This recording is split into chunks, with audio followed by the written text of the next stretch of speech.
Hey everyone, welcome back to On Purpose, the #1 health podcast in the world. Thanks to each and every one of you. I just wanted to say, I've been noticing that so many of you have been sharing the insights, the nuggets of wisdom on Instagram, on Twitter, on Facebook, and I'm so grateful. I love scanning through and seeing what you're noticing, what you're practicing, what you're experimenting with. So keep that going. And thank you all so much for the incredible reviews. I actually read through them personally, and it warms my heart to see the incredible impact that some of my guests and some of my solo episodes have had in your life. So thank you so much for sharing those. Those are not unnoticed. I recognize each and every one of them as much as I can.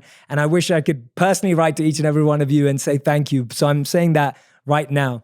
And today's guest is someone that I'm so excited to introduce to you. I've been following her for an extremely long time, and I'm currently this week at the West Creek Ranch at the Arthur M. Blank Family Foundation, and we're talking about the state of well-being in America. And this lady is absolutely phenomenal. If you've not seen her work yet, you're in for a real treat. But she's a psychologist, an expert in human behavior, and she actually teaches the most popular class at Yale of all time, which is an incredible achievement in and of itself. And so you're going to get to be a part of that class today. So you can pretend that you're at Yale right now as you're listening, whether you're in your car, walking your dog, at the gym, or wherever else you are.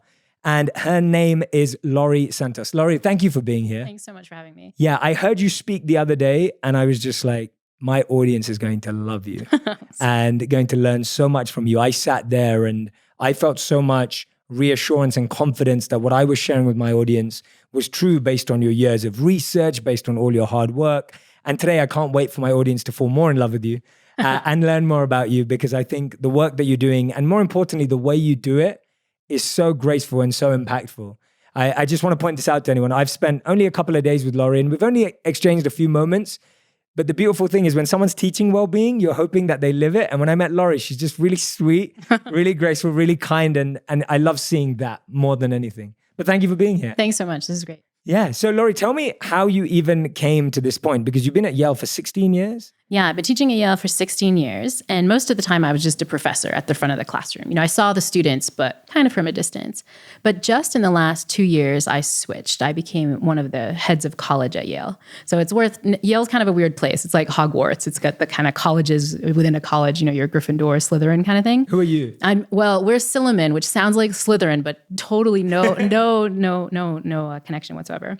But that gave me a completely new perspective. I'm hanging out with students. I live with them on campus. I live with them in their courtyard, and I hang out with them directly. And I started just seeing how miserable college students were, you know, just the levels of depression, the levels of even things like suicidal ideation, and just like the general, like trying to fast forward their life. You know, you ask students how it's going. It's like, oh, I can't wait to get to the end of the week. I can't wait to get to the end of the semester. And I was like, they're missing it. You know, this is the one time you're going to be at college with your friends. And I was just really sad about it. And so one could be depressed by all those kind of sad statistics, but instead I was kind of inspired because I know all this work in positive psychology. I'm a practicing psychology professor, and I'm like, there are answers here. You can do better.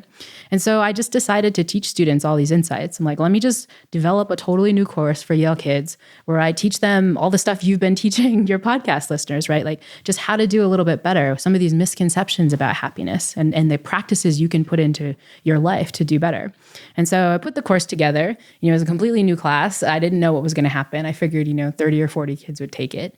I was completely shocked when around 1,200 students at Yale wanted to take it. Now, this is 1 out of every 4 students at Yale who wanted to be in this classroom and learn. That's insane. Yeah. How many people is that? It's around 1,200, which didn't really fit in any classroom. You know, most classrooms are like 100 people, so we were off by an order of magnitude. We ended up at first teaching the class in a church, which I thought was really beautiful and kind of telling. And then we moved to a concert hall, which I think has different symbolism. But we eventually found a place to fit everybody. And then, the class went through. But one feature of the class that I think was important and a little bit different from a typical college class was, in addition to hearing about all this scientific work, all the studies on happiness, we also forced students to practice those habits. Like just like in the syllabus, you'd have a quiz every week. In the syllabus every week, you'd meditate once a week, or you'd exercise or sleep more. Like all these practices science tells us matter a lot. We'd prescribe those to students who had to do them. And they were in this course where 1,200 of their peers were doing the same thing. So you'd kind of feel like a loser on exercise week if you didn't get up and do your cardio. And so it was this wonderful social support system for students. So that's the story of the class. I didn't expect it to go crazy, but as you've seen and all your listeners know, there's a real hunger for this stuff. People feel like they're not flourishing enough and they really want some answers. Absolutely. And I love that you were able to create this yourself. I know you were saying that you estimated that 30 or 40 people would do it. Well, that was your idea. And then you have 1,200 people doing it, which is amazing just to show how much demand there is. Tell me about what your college experience was like when you were at college yourself. Were you one of those students who struggled with optimism, or have you always been this way? Yeah, my college experience was so different than the current experience of so many of my students. I think, I had the sense that I worked hard in high school, but once I got to college, I'm like, now's the time to reap the benefits. I've kind of hit the finish line, like, let me soak in all the good stuff. And I had, a tight friend group and did the things I loved. I wasn't overwhelmed. I had lots of time free. And this is exactly the opposite of what I'm seeing in my students. I'm seeing these students who are just overwhelmed by all their commitments they have. They're completely time famished. They don't necessarily have a strong friend group because they haven't taken time to develop that. They don't put time into it. They're just kind of too busy. And they seem to be really lonely and just kind of, trying to get through things to get through them and kind of triaging this wonderful experience. So yeah, my experience is completely different. Yeah, absolutely. And one of the things I know you said about this course, tell us the name again. The course is called Psychology and the Good Life, which we called it that to sort of sound a little sexy. We want it to pop from the course catalog. And it worked. Yeah, and it worked. Maybe too well. What are the other classes? What are the other classes? Like Intro to Psychology, or, they sound kind of boring. So I think students saw the good life and they're like, oh, this is the kind of thing. And for anyone, you won't get, if you're watching this, then you'll be able to see Laurie. But if you're not and you're just listening, Laurie also drops in a lot of Drake references and Treat Yourself references and all these other things. So yeah, the class was filled with a lot of memes. Actually, that was a really fun thing that happened in the class was because so many students were taking it, the class and the content of the class really took over the school's kind of culture, right? So it took over the school's meme page. Yale, I imagine like most schools has a kind of meme page. And so all the memes for the whole semester were about things like gratitude and taking time off and meditation. And it was like, we went from like the normal memes to full wholesome memes all the time, which is fantastic. One of the pillars of great health and longevity is without a doubt sleep. My close friend Arianna Huffington wrote a great book all about it and why sleep is so important. Listen to these studies from Harvard and Johns Hopkins. Chronic sleep deprivation has been shown to lead to depression, diabetes, obesity, and cardiovascular disease. Awareness is the first step to better sleep. Now, I'm sure you know we need 8 hours of sleep, but have you actually been getting that much? Now, there's been so many times at night that you can't sleep because of the temperature. Temperature plays a big role in your sleep, but there's a solution. The Pod by 8 Sleep. The Pod by 8 Sleep is a high-tech bed designed specifically to help you achieve optimal sleep fitness. It was developed by leading sleep researchers after tracking 43 million hours of sleep. That's right, 43 million hours of sleep. It combines dynamic temperature regulation and sleep tracking to enhance your rest and recovery. It learns your sleep habits and adjusts the temperature automatically. I truly want you to sleep longer and deeper so you wake up refreshed and ready to take on the world. Try the Pod for 100 nights, and if you don't love it, they'll refund your purchase and arrange a free pickup. You literally have nothing to lose. For a limited time, get $150 off your purchase when you go to 8sleep.com/J. That's EIGHT sleep.com/J. Do you have something lying around your home that you need to ship? And would you like to maybe get it delivered for free? Well, ShipStation are giving you 60 days of free shipping only with our code PURPOSE. The digital world we live in now makes selling online very easy, but getting orders out can be a real obstacle. Sending your product out can be time-consuming, expensive, and there are just way too many options. This is why ShipStation.com will be your new best friend and making this easier. Now, my team always send things out, and it's crucial to me that they get out quickly, easily, and cost-effectively. ShipStation.com is the most affordable way to manage and ship your orders, so it's a great place to get started. It doesn't matter what you're selling, ShipStation brings all your orders into one simple interface and easily manageable from any device. ShipStation is the number one choice of online sellers, and you'll ship more in less time with the best rates available.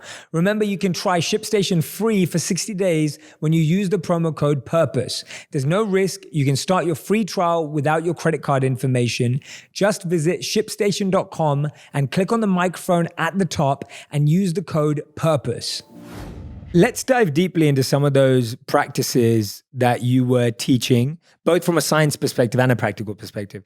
And I love both, and I try and do the same whenever I'm doing the podcast, because I love knowing, and I was saying this to you yesterday, when I lived as a monk and I was studying spiritual texts that were 5,000 years old, all I ever did was sit down with them and then look at behavioral science and try and find the parallels. And I love seeing that, because there's a beautiful statement from Martin Luther King where he said, if you want a new idea, read an old book. Mm-hmm.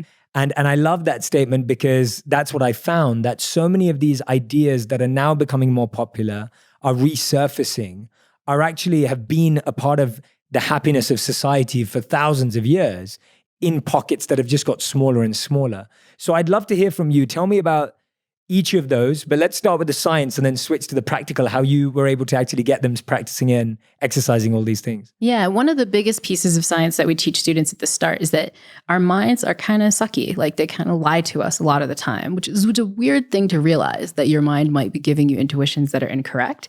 But, if you've been on social media, you've seen this. Like, probably some of your guests have seen the Laurel Yanni audio track, or the dress, which looks different. The blue and white dress. Yes. Blue, gold, and white. So we see these visual illusions, which means our mind is telling us the wrong visual information. Our mind also tells us the wrong motivational information. It causes us to seek out stuff that we think is going to make us really happy, and it doesn't work in the way we think. Think salary, right? If you're living below the poverty line, yes, it's definitely the case that if you improve your income, you're going to feel a little bit better. You're going to have less stress and so on.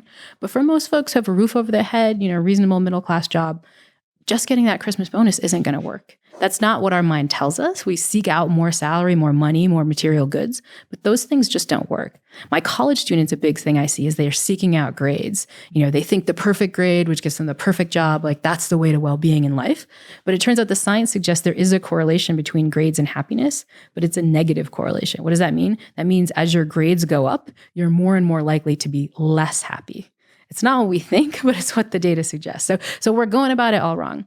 The next thing I teach is that this is where you need the science, because if our intuitions are wrong, who do we believe, right? We can go to the ancient thinkers, and we can go to the behavioral science. And the good news is, as you said, those link up way more than we expect. What seems to matter scientifically for well-being? The top thing is social connection. Like, you can pull out any happy person and you'll find that those folks tend to have lots of social connections, and they just tend to spend lots of time with people. This is the thing that's tragic for me with my Yale students, because what's the opportunity cost when you're focusing on grades? You don't have time to hang out with anyone. You don't have time to make friends. What's your opportunity cost if you care about salary and you're putting in tons of hours at work? You don't see your family. You don't get to hang out with your pals. So I think that's a huge one. Yeah, let's dive into some of these, because I think they're fascinating. So I love that point you're making about how what we expect to make us happy doesn't actually work. And there's that fantastic statement from Jim Carrey where he said that I wish that everyone would become rich, famous, and get everything they ever wanted, just to realize it's not the point. Mm-hmm. And it's fascinating that we actually trick our minds. So in the Vedic teachings, that was called the 4 defects of the mind. And there were 4 defects that were explained to show how everything from visual to mental stimuluses can actually drive us wrong. So you specifically said there that actually we believe that an increase in wealth, despite the poverty line example you gave, an increase in wealth actually doesn't correlate. Is there a space that does correlate with a certain amount of happiness? Is there a exact number or salary per year or anything that does correlate? Yeah, it gets really tricky, but there's some numbers that are floating around out there. Actually, one study by Danny Kahneman and Angus Deaton, 2 different Nobel Prize winning economists, right? So they should get it right. They grabbed all these different well-being measures, how stressed you were, how happy you were, and so on. And they tried to plot that against your income. And what they find, at least in the US, is that lower income, so if you're earning $10,000 or something like that, if you get more money, you'll increase on all those well-being measures. So you'll be less stressed, you'll be happier, and so on. But in the US, they find that bump up for salary drops off. It kind of flatlines at a certain point. And the flat line is at around $75K in the US right now. What does that mean? That means if you're earning $75,000 right now in the US, even if I quadruple your salary, you're not going to see one tiny increase in your happiness levels, whether it be in terms of your stress, your positive emotion, and so on. Now, this is not what we think. I bet there's folks who are earning 75K out there who play the lottery thinking, if I could only get 16 million, I'd be happier. And that's just wrong. Wow. Amazing. Okay. And then the other one was the grades one, which fascinated me even more because is that more linked to ambition and success and achievement, or is it specifically linked to grades? I think this is one that folks haven't dug as deep into. It's really linked to grades. It seems like higher grades are correlated with lower well-being, also correlated with lower optimism levels and lower self-esteem. Again, not what we think, but that's what the data suggests. The causal reason for that one is trickier. I think we have less data, but my guess is, again, it's based on opportunity cost. If you're freaking out about your grades, you're not hanging out with your friends. You're not taking time to just be and be present. You're focused on this external reward that even once you get it it's going to go away. You're not focused at all on the journey. And so focusing on grades is at a cost of focusing on all the good stuff that really does matter. Yeah, especially I think when you could also be working hard for a grade that you don't even care about. I feel like if there's more meaning from anything I've seen, I remember I was reading The Upside of Stress by Kelly McGonigal, and she was talking about how actually when we're doing something meaningful, we can take on more stress. Yeah. And we can deal with more pain when we feel connected or a mission or meaning. And so I feel like sometimes grades don't make us happy when they are, and I loved what you pointed out there about the journey. And that's what I've seen in my life as well, is that I get these beautiful moments, and I know you've had them too in your work of like getting onto the Today Show or being interviewed by Ellen DeGeneres or any of those things that have happened for me. And I'm always saying to people like, no, but it's the journey that I'm in love with. And those are beautiful, almost what are they called? Milestones. They're beautiful milestones along the journey, but they just pinpoint the external journey. But the internal journey of waking up every day and doing what I love is far more fascinating. Yeah, I think this is what I see in the students all the time. I think the students who are studying these things because they want to learn more, right? They want to grow in their understanding. They have some purpose in doing it. They want to be a doctor or something like that. Those are the students who don't fall prey to this kind of thing. But the students who are just obsessed with the A because it has to be an A, yes, they get there and they get the A and they immediately get anxious for the next step because, now I've gotten straight A's for like 3 semesters, now it's got to be 4 next. And so I think we put in these kinds of accolades like the idea that they're going to just make us happy like for all time, right? We think these accolades are just going to bring us the well-being we've been craving.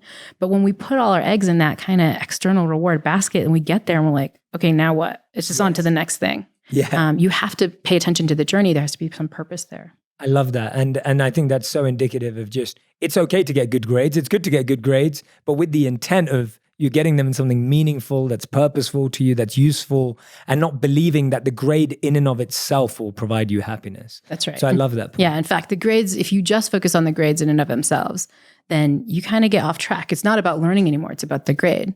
So what does that do? There's research suggesting kids who are focused on grades are more likely to cheat. Why? Because they don't care about learning it. They just want to get a grade.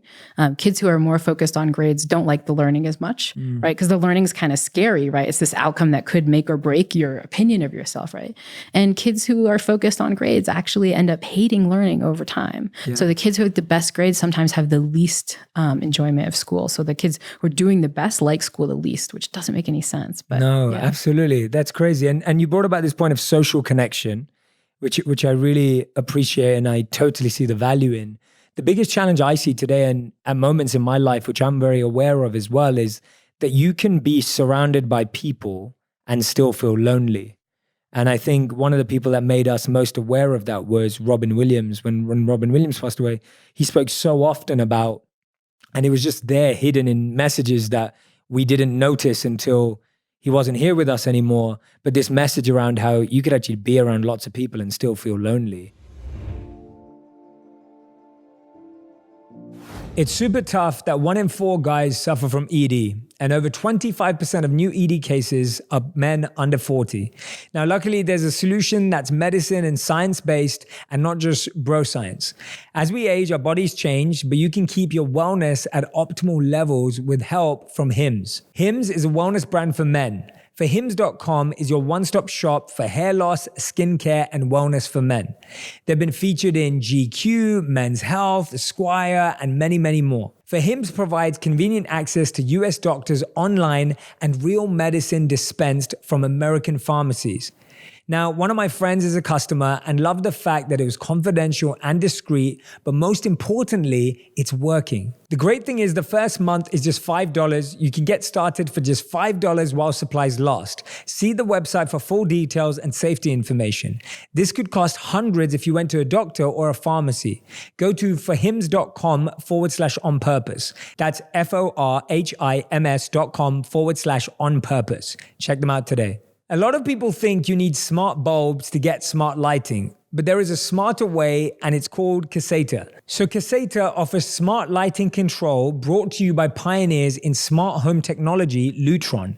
Caseta's smart dimmers and switches replace the switch in your wall, making all of the lights that switch controls act smart. Now, there's so many places in your home where a switch controls more than one bulb. Ceiling lights, chandeliers, and so many more. You can save money by replacing the switches instead of replacing all those bulbs. Smart bulbs give you the ability to control your lights with an app or voice assistant. Caseta gives you the best of both worlds. Smart lighting control from one app or your voice, and control at the switch that anyone can use. It's the smarter option, and I love that it can actually help keep your home safe. One of the best features is the Smart Away feature, which randomly turns lights on and off during the evening to look like you're home even when you're not. So you can get smart lighting the smart way with Caseta by Lutron smart switches. You can learn more about Caseta at lutron.com/purpose. Again, that's lutron.com/purpose. Go be smart. Tell us about what true social connection is, because I think sometimes we mistake it for being at the coolest party or being out with everyone at the beach. And I don't think that's what you're trying to say. Yeah, I think we mess up social connection all the time. You know, I see this so tragically just in my own college at Yale, where, I'll walk into the dining hall and students will be, quote unquote connecting. They'll all be on their phones, scrolling through likes and texting someone, but they have these, big Bose headphones on and they're not connecting with the other humans that are there with them. Like real social connection is about like real connection. It's talking to like people live in the flesh, or at least people in real time, like, talking to your family on FaceTime or something like that. And I think it's not about being around lots of people. It's like deeply connecting with other folks. Another spot where our mind lies to us is we think that it'd be more fun to kind of connect really shallowly, go to the party and just like, talk about the weather or talk about something stupid. But the research suggests that like actually having these deep, meaningful conversations, ones where you're vulnerable, those are the ones that really increase well-being. So a conversation of like, oh, what happened on Netflix last night? We predict that will feel more comfortable, we'll enjoy it more. But a conversation where you're like, hey, when's the last time you cried? Or, what's something that you feel really guilty about in your life? Or what's a thing that like you don't admit to people, but you're really grateful for? Like those aren't the conversation starters we use at the beach party, but we should be, because those are the ones that both make us feel better, make us feel more connected, and drive the kind of deep friendships that we really need. I love that. That is such practical advice. And I think it's so powerful because when I first started making videos, my belief was that people had meaningful conversations, but not often enough and in very small circles. And my hypothesis was if I could make videos that would spark a conversation and give people thought-provoking discussions to have around meaningful life, then we could test whether people actually cared. And what I shared yesterday showed that people do want to have meaningful conversations. Mm-hmm. And it does feel, and I know you addressed this really well, and I'm glad you did that. In the beginning, a lot of your students were like, oh, that's cheesy, or that's cliche, or that's so, what was the other word you used? Awkward. Emo. Yeah, right. Like that's so emo, or that's so awkward, and oh, that's like that soft stuff. And how have you seen that change? Tell me about some of those stories in which you saw people say that, but actually you saw these transformations, because I think what you're encouraging people to do, and you're so right, we think talking about that show or that sports game is where that social connection comes from, but you're totally right. It's totally beyond that. So give us some of those examples. Yeah, the sad thing is that there are not lots of examples where people get it. And I think that comes from a really dumb feature of our mind, which is like, our mind is like biased, but even knowing about those biases doesn't make them go away. And so my favorite recent example, we're here at this wonderful ranch at the Arthur Blank Foundation that's funding this wonderful happiness summit. And they have a lot of these exercises that are evidence-based. And last night at dinner, they gave us these deep conversation cards. Like at dinner, have these deep conversations. And a whole room of experts, some of whom know this data really well, were like, this is awkward. Like, do we really have to do this? And then the person was like, no, you really have to do it. And then we were talking about things, hard questions like, who are you closer with, your mother or your father? Or if you had one thing you regret about dealing with your family, what would that be like? I'm talking with these other scientists about those deep questions. And even I had the intuition of like, this is going to be weird. I don't want to talk with these folks. But by the end, we were literally hugging and high-fiving, and it just kind of came together. And so I think this is a hard thing, even for folks who listen to your podcast and have been learning all these insights, is like, even if you know the insights, sometimes they still don't start feeling intuitive. You still have to kind of like, no, I know this doesn't feel right, but like, I'm going to do it anyway. And I think there can be really power to that. Once you understand the deep wisdom, once you understand the ancient stuff and the behavioral science, that gives you clues about what to do. It doesn't always feel intuitive. But as you do it more and more, you're like, oh, this is going to work. This is going to feel good. Absolutely. And you were telling me that some of the students actually, after being grateful or after doing the exercises that you set out, actually had moments where they did realize the value. They had the insight. Yeah. I mean, it's always in the context of like, I didn't believe you, but I did it anyway and it worked. One of my favorite ones, another thing we prescribe are these healthy practices, simple things like sleep, which we know can improve mental health. And I had one student in my college who was, it was midterm season, which is a time when no students are sleeping. They're all kind of staying up and studying. And he said, like Professor Santos, this year, for the first time, I decided I was going to follow your advice and I was just going to get 8 hours of sleep for every midterm. And the whole time I was just completely freaked out that I was not going to study enough. And I get the best grades this semester that I've ever gotten. Oh, wow. And I was like, well, you're going to do it for the finals? And he's like, well, maybe. So it doesn't always translate. But I think, I think people get these insights where you start realizing, the old way wasn't working, right? Yes. And so you start doing, you're like, wait, this feels better. Yes. And I think it's so important that when we do have that moment, we write down what those patterns are. Because I remember when I was at college, university, as we call it in England, every year when I'd do well, and then it would get to the next year and I'd be like, well, how did I do well last year? And then I'd be trying to figure out what I did last year that worked well. Yeah. And then after a while, I just started to write things down. And so I know that I'm most impactful between 10 a.m. to 3 p.m. And that's when I do most of my creative work in the day. Mm-hmm. I know things like I don't like revising or studying late at night because that actually gives me anxiety and stress and pressure. And so I barely work at night in a creative way or a diligent way. I also know that I like more breaks now. And one of my favorite things that I'm practicing a lot right now is single tasking. Is I don't like doing multiple different activities in the same day. I'd rather have a day where all I do is record podcasts and then have another day is all I do is write scripts than live a life where I'm doing all of it at the same time. And I see when I do mix it too much because my life gets crazy, I start to see myself becoming less effective, less creative, less productive. And so for me, I think that's such a valuable point. Tell me about the study you talked about when students were on the train. People were on the train and talking to strangers. I thought that was fascinating. And another spot where we get things wrong is like, we just don't think that talking to people will feel good.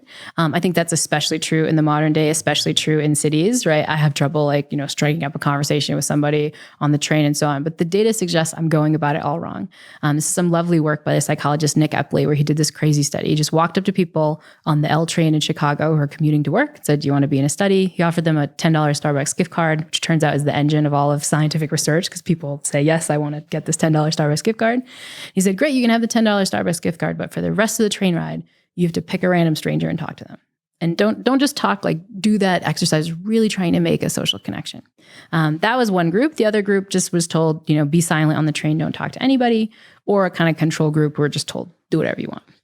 He also had people predict. And so people predict probably what a lot of your listeners are predicting when you think about being on some commuter train and picking a complete stranger and just walking up to them and trying to connect really deeply. Awkward, emo, like this is going to suck, right? And people actually predict their positivity and they think their positivity is going to drop like pretty drastically. That's what they predict. But what really happens is just the opposite. It's the solitude condition where you're not talking to anybody. That's what makes you feel yucky.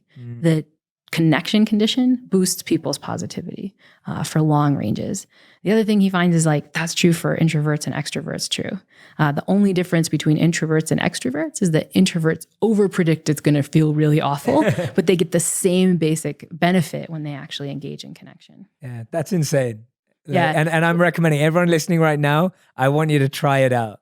Yeah, they have to take their headphones out on the train right now and just like pause the podcast, talk to somebody for 5 minutes, and then see. Yeah, and make sure you come back to the podcast. Yeah, but yeah, no, like literally just try it out. Whether you're on the train or whether you're walking down the street or whatever it is, just try and do that more. If you're at a coffee shop and there's other people there and you're alone and they're alone, give it a go. Yeah, and I know what your listeners are thinking, because I thought the same thing when I heard this study. Like, maybe for other people, but not for me. Yeah. And I think this is a thing I still struggle with. As a person that teaches, the happy class at Yale. These intuitions don't come easy for me too.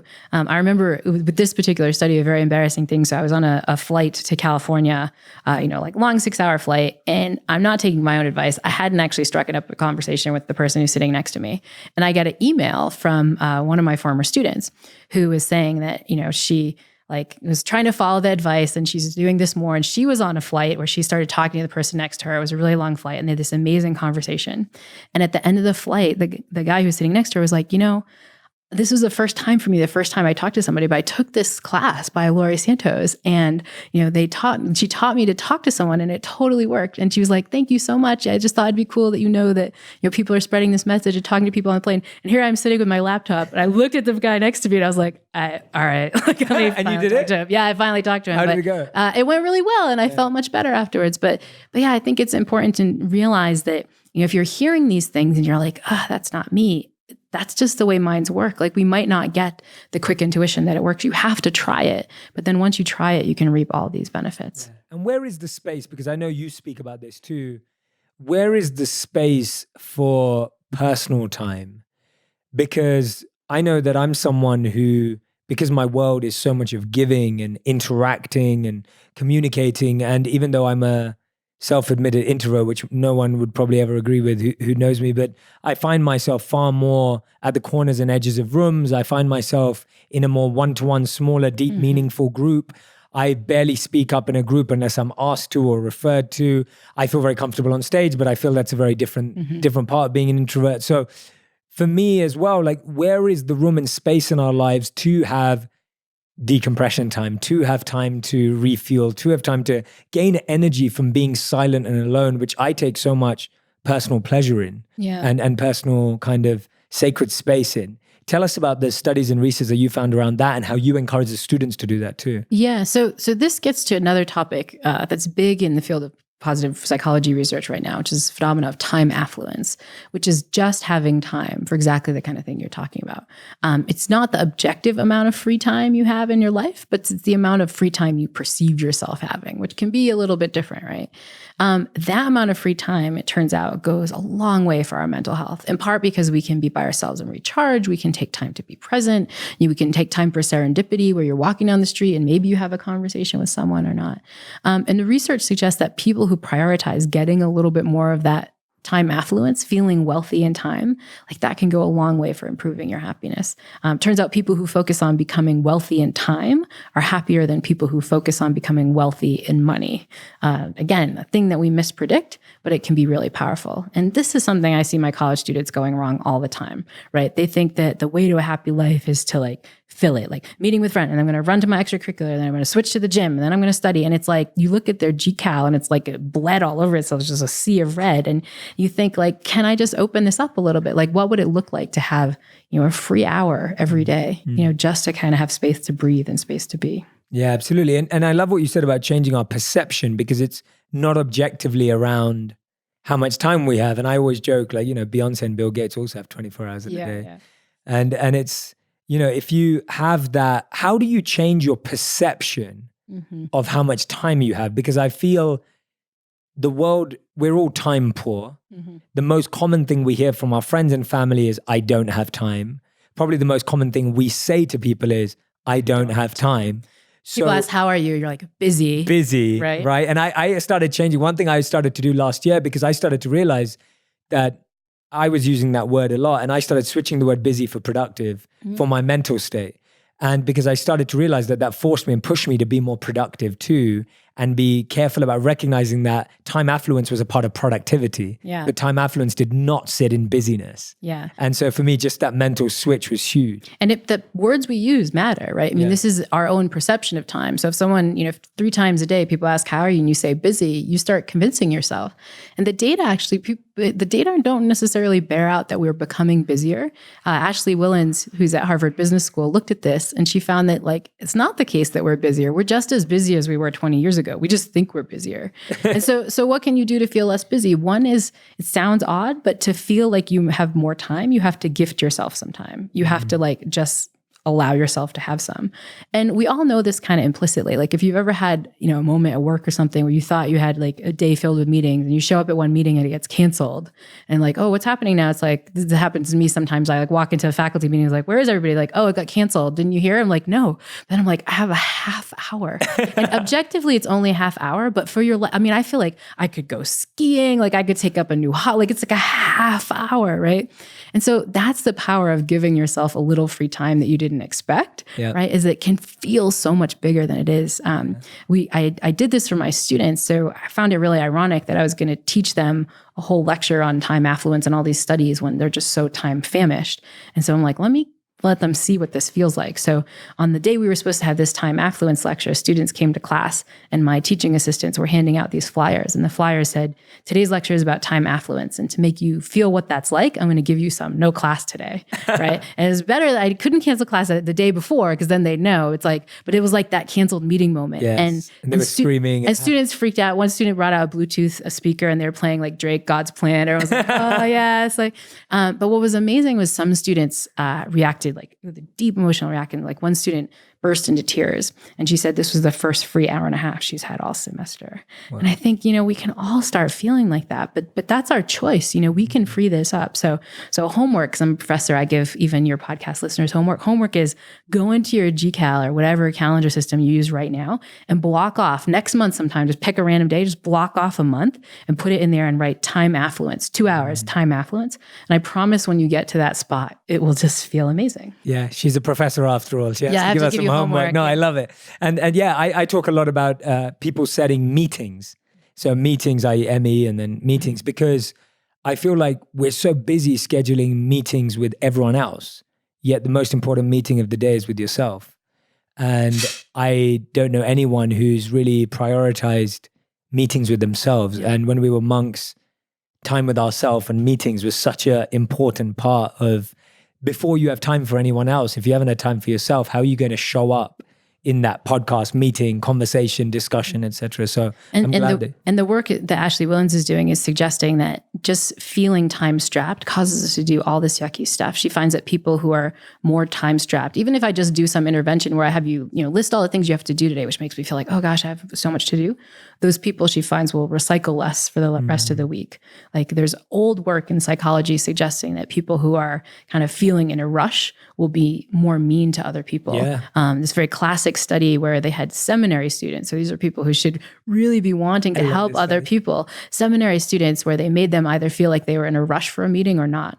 And they did this thing where as the seminary students were walking out to this meeting they might be in a rush for, there was a homeless person, a seemingly homeless person. It was actually a Confederate, a fake actor who was in the study, who seemed like they were in distress. And the question was, who stopped? And what you find is almost 3 times fewer people stopped when they were in a rush than if they felt like they had some time, right? So all these things we value about ourselves, we feel are moral choices, whether we recycle, whether we help people. As soon as we get in kind of frantic time famished space, all those goals go away. Yes. And I think that's the study where actually they were made to be in a rush to give a presentation on being a good seminary. That's right. Yeah. It was a rush. I have to get out of here to be a good. I give my lecture on being a good Samaritan. Yeah. Then they're not actually being a good Samaritan. Exactly. Yeah. And that's the dichotomy of it always, that and we went.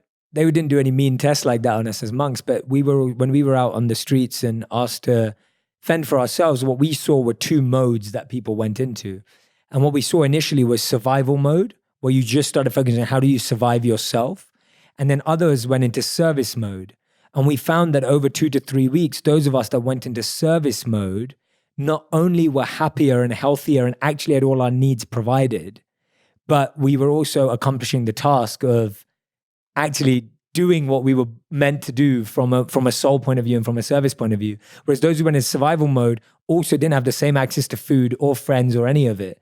And so we find that survival mode is such a disconnecting way of believing and thinking. And that's kind of like what we were just doing now. We're having a group. And what I'm so excited about collaborating with you and figuring out ways to work together is that I've always believed that people who can figure out a way to work together and collaborate will be happier than those who build their own towers and are sitting on them alone. And I think we see that a lot in society, that we always hear the words, it's lonely at the top. Mm-hmm. And it's because a lot of people grow their own tower, but they didn't grow everyone else's tower and share towers at the same time. It's boring being in your own tower, but if you could visit someone else's tower and they could visit yours, it'd start becoming a more fun place to be. Yeah, and I think you learn incredible amounts. You mentioned learning from my talk, but I feel like I learned so much from hearing you speak, both hearing your journey and hearing how you put this into practice in your own life, committing to being a monk, committing to this service, but also just like how much you realized about you can teach people through things that are fun. Your listeners aren't listening to this podcast in part because they're getting a grade for it, like my students in class, right? They just think it's really cool. And so I'm grateful the fact that you've shared your tower with me, or our towers have collided, or whatever tower metaphor we want to use. Yeah, we have a bridge. Yes, a bridge. Yeah, that's a bridge. A good one. Yeah. No. And it's the same for you. Like when I saw you present, it's like your work is very entertaining. You're great at communicating in a way that's really simple and effective. And that's what I love. And I think that's why people are now listening to podcasts like this, and I know your podcast is coming out later this year too. Just to do a little plug. Yeah, do it. I'm starting a new podcast called The Happiness Lab, which will launch September 17th. It's a free podcast that's coming out from Pushkin Industries. So those are the folks who brought us Revisionist History by Malcolm Gladwell. My favorite author of all time. Yeah, he's incredible. But it's going to be great. Every episode is going to be a different way your mind lies to you about what you can do to be happy, and what you can do to live a little bit more flourishingly. Amazing. I love it. I think it's going to be incredible. Thanks so much. And Jay's going to be on the podcast. Yeah. So. And I'm really happy you're doing that. I just think there's such a need for people who are deep into research to share what they're finding, because I think it gives people so much more confidence and conviction in what they're doing. And I know, like I've said before, I'm quoting studies all the time in my work. My solo episodes are full of me quoting studies that I'm reading that back up the points I'm trying to make and make them more relevant. Tell me, what's the biggest thing you've seen that differentiates happy people from unhappy people? What have you seen as being the biggest thing? Yeah, one of the biggest things you've seen. I mean, if you had to rank, I think it really would be social connection. Loneliness is as bad for us as smoking 15 cigarettes a day. And these days in colleges, for example, we have over 60% of college students report feeling not just lonely, but very lonely most of the time. So I think that's hit number one. I think hit number two would be to take time, to have time, to be present, to take time to be with oneself, either through meditation or through prayer, or you just canceled some meetings and you had some time to yourself. And then the final thing that we preach is sort of healthier practices. So, silly things that we forget, things like taking time to exercise, taking time to be in nature, taking time to sleep. Those things are much more powerful than we think. Yeah, absolutely. And just one more plug, if I can squeeze in. Yeah. If folks really want to learn more about the science than they've been able to get on your podcast, one fun thing that we've done is that we've put the Yale class online completely for free. Yeah. So if this short version of the Yale class piqued your interest, students can check out Coursera.org, The Science of Wellbeing. It's a 10-week class where you do all the stuff that the Yale students do. You don't have to take it for 10 weeks. You can binge watch it like a Netflix series, just watch all the lectures. But what's amazing is we're seeing scientifically that this class is helping people. We have these data showing that within 10 weeks, it's increasing people's positive emotion. It's making people feel less stressed. It's actually giving people more of a sense of meaning in life. So scientifically backed ways of learning these habits, putting them into practice and feeling better. 100%. Definitely check it out. I think that's awesome for anyone who's enjoyed this conversation, which I'm sure you have. Make sure you go ahead and take a look at that. You can be a Yale student for free. Yeah, exactly. No SATs. It's really easy. You don't have to take an exam. It's amazing. Yeah, that's awesome. I absolutely love that you've done that. I'm glad that it's spreading further. It needs to. And you saw that, right? Because you told the story of the reason it spread is you had a student that was interning at the New York Times, or? Yeah, he actually just had started a job at the New York Times, or was going to start when he graduated, and he was in the class, and he decided to pitch the story on the class, and I think the folks in the New York Times was like, "That's so weird that 1 out of every 4 Yale students is taking a class on happiness, not a class on computer science or pre-med class or some data, whatever. It's like AI. On happiness, right?" And so, so he did this lovely article on the class that went completely viral. Then, just like you, I'm on the Today Show, I'm on NBC News. I had all these international outlets that were talking about me. I have a little Google alert on myself, as I imagine you do as well. And I don't.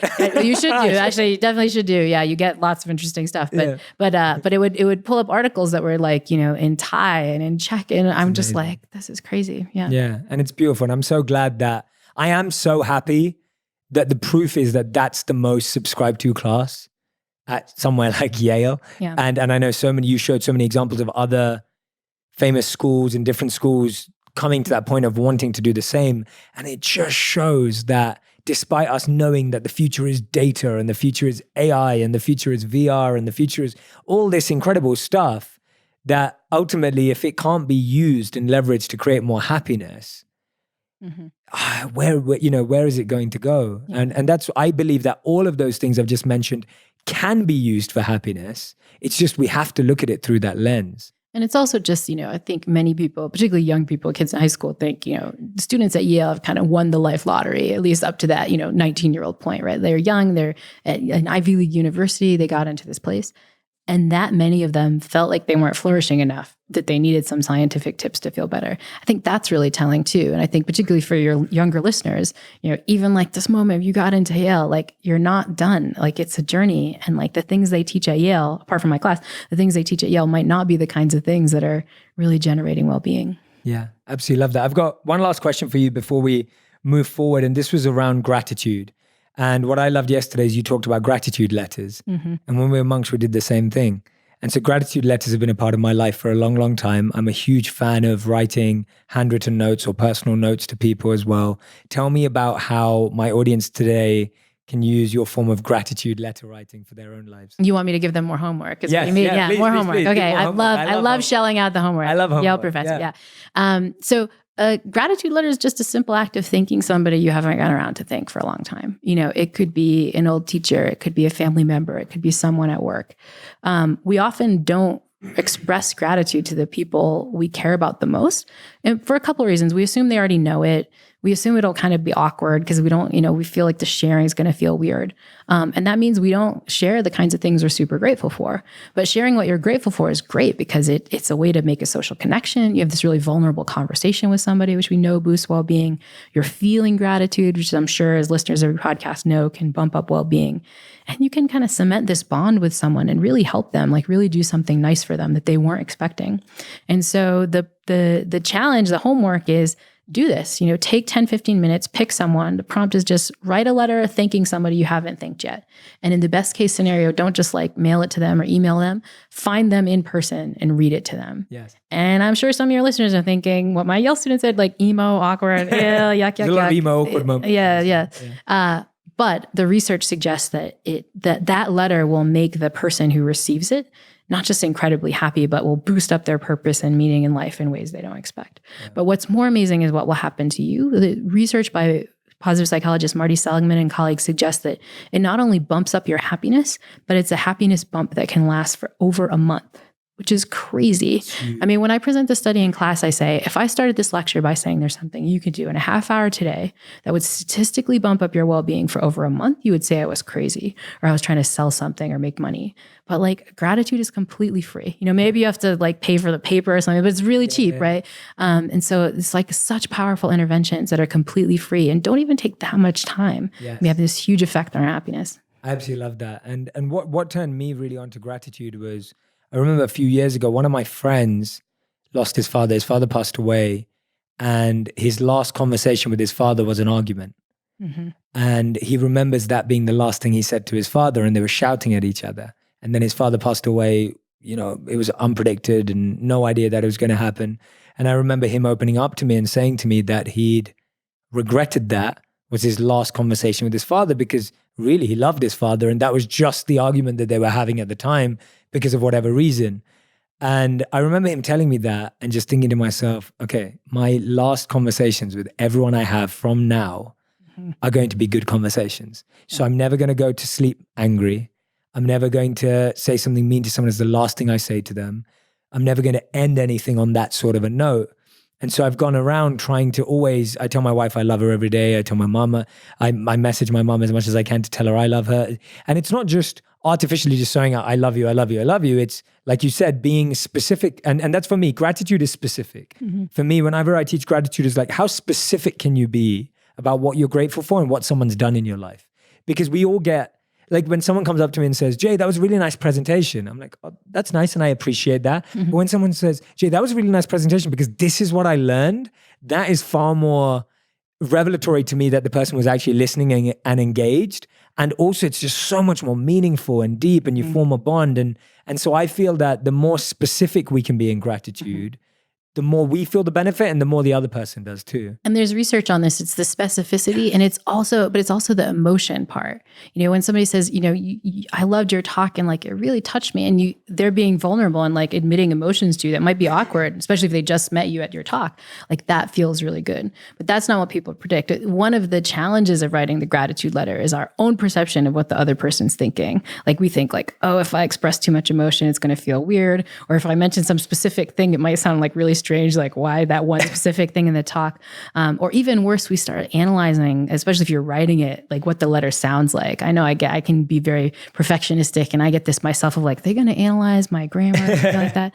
This is some work by the psychologist Nick Epley, and what he finds is like, that's what the writers are thinking. And so they're so worried about it. But what the listeners want is just like, just to feel like you connected, you know, just the specific emotion and like, oh man, you noticed this, right? Yeah. That's what people are paying attention to. Absolutely. In Sanskrit, there's a word that's called saragrahi. And what it means is that the seeker of the essence. And it said that ultimately everyone is just, you're not listening to what people say, you're listening to how they say it. And what's being communicated is the emotion. And I think we all do that. And we were talking about it yesterday, that when we're speaking and communicating, sometimes you could be saying something that makes complete sense, but you say it in the worst way and everyone's already shut off.